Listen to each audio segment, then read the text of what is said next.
Now the Rock and Tune bridge can fit into pretty well any style of Floyd Rose or Ibanez Edge style bridge, whether it's licensed or the original style product. On the contrary, the nut that comes with the Rock and Tune Mistress bridge is slotted and fit for the original Floyd Rose nut. And the original Floyd Rose nut is much larger by comparison to the licensed by Floyd Rose nut that I've seen on a lot of import style guitars. The other thing with this particular Fernandez guitar is that the shelf where the actual Floyd Rose or the locking nut is going to be sitting, that is also very shallow and very narrow by comparison to an actual Floyd Rose nut, or at least the Rock and Tune nut that we're going to be using today as well. So I called up Carlos, the owner, and we walked through a couple different solutions, and what I'll be doing is sanding down the nut shelf as flat as I can, essentially so most of the wood is not showing. And you would have to do this if you're converting your licensed by Floyd Rose nut to an original Floyd Rose nut, regardless of the R spacing or the R size. I also recommend measuring and using some calipers to get your measurements precise on this. When you're taking this down, you want to make sure that the 0 fret or the back part of the Rock and Tune Mistress nut is sitting around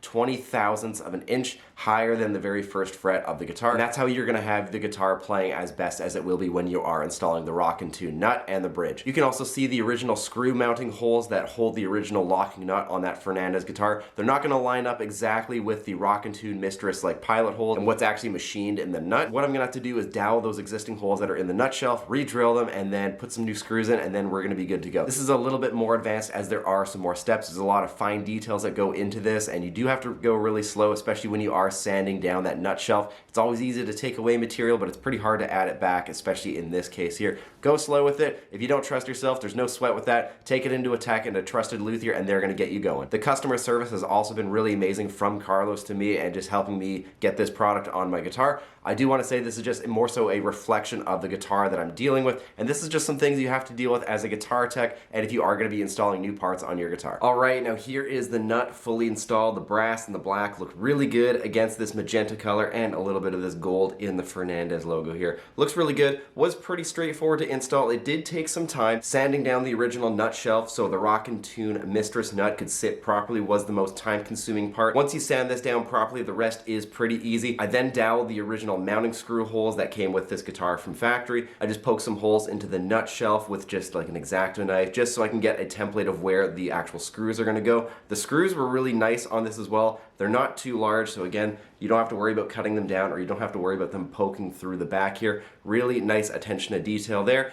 You then just have to get a drill. You then measure it up and size it up with the actual screw that's going into the guitar. Tape off the length of the screw on the drill bit, and then you just simply drill in, screw it in. I had to take the brass part out just so I could screw the actual nut plate down. Rock and Tune is also going to give you a screwdriver, which you're then going to throw into the back here, as you're going to see on screen. Screw it down, put it back in, and then you are good to go. At this point, let's throw the bridge on and let's get this thing rolling. Take the base plate of the Rock and Tune Mistress system. This comes pre-made right out of the box here with a nice brass block for that really great tone and sustain.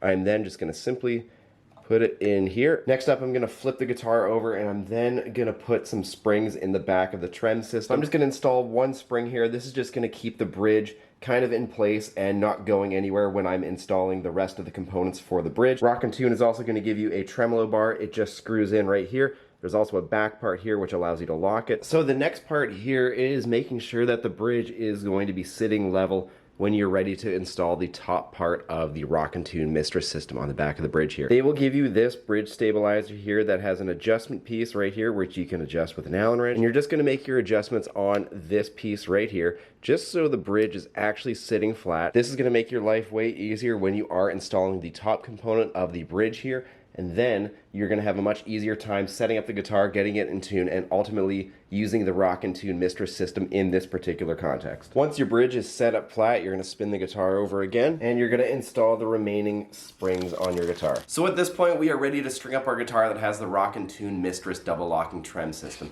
They have sent over some strings for me to use from Stringjoy. No affiliation, no sponsor or anything. They sent these over because these are the recommended gauges that they recommend you using with the Rock and Tune system if you want it to work as they have intended to. Being able to change the strings in like 3 minutes, different tunings, different gauges, and the bridge is sitting completely flat. They have a wide variety of strings on their website that are calculated for the exact tunings and particular string tension that you would like on your Rock and Tune bridge. But if you don't want to use the recommended gauges and strings that are on Rock and Tune's website with their product, that's totally fine as well. You could use any sort of gauges and tunings. The only thing is that when you use the non-recommended strings, that it's just going to act like a regular double locking trem system where the bridge is either going to be on an upward angle or a downward angle when you put those new strings on and get it up to tune and everything like that. So you will have to spend some extra time, as you would with any other double locking trem, when you change the string. So I don't recommend doing that because that defeats the whole purpose and the intention of the Rock in Tune bridge.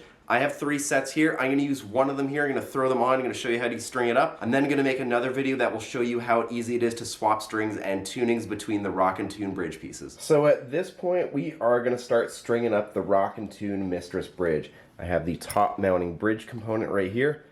I have some strings. We're going to put this guitar in E flat or D sharp standard. We are going to be starting with the low E string here. This is a 9.5 to a 44 gauge set. What I'm going to do is take this 2mm screwdriver that Rock in Tune provides.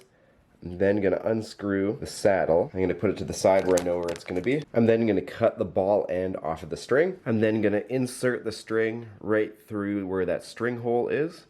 And then I'm going to take my screwdriver with that Allen wrench piece here. Screw that down.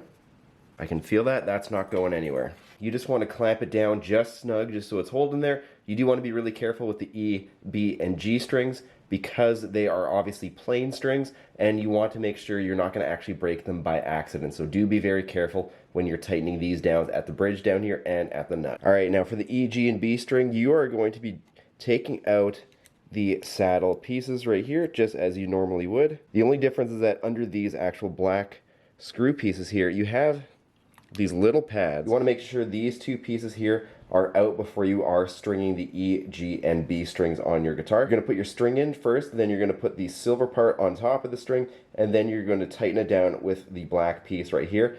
This is very crucial. It's only going to be on the high E, B, and G string, so make sure you're doing that in that order when you're restringing those strings on your guitar. All right, now we're ready to put the actual top part of the bridge right onto the bass plate, just like that.